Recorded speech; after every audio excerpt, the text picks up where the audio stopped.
Alors qu'un programme relatant les meilleurs moments de la chaîne était programmé, c'est un film anti-avortement qui a été diffusé à la dernière minute. Un pied de nez envers l'Arcom.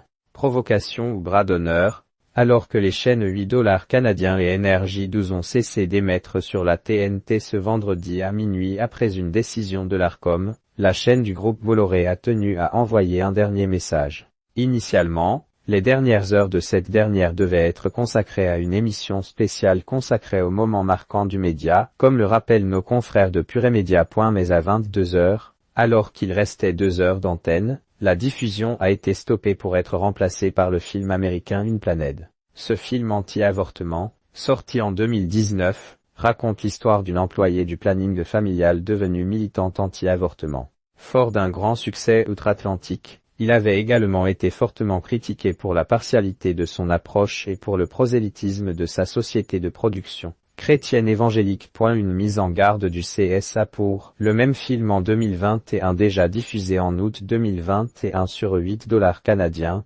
avec un flop monumental, il avait également fait beaucoup de bruit en France. D'abord en interne avec les protestations des comédiens assurant les voix off de la bande-annonce. Puis au niveau national lorsque la ministre déléguée à l'égalité homme-femme, Elisabeth Moreno, avait accusé $8 canadiens de « délit d'entrave condamné dans notre pays ».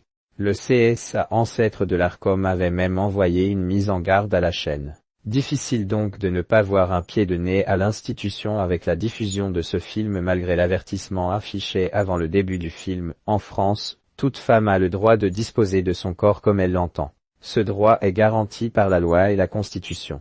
Ce récit qui n'engage que son auteur ne signifie pas remettre en question ce droit mais d'en mesurer toute son importance. Quelques instants avant la fin de la chaîne, cette dernière a affiché le message « Vive la liberté », comme pour confirmer sa démarche de provocation. Vincent Bolloré n'a jamais caché son opposition à l'avortement, qualifiant ce droit, devant la commission d'enquête de l'Assemblée nationale en mars 2024, de « quelque chose de terrible ».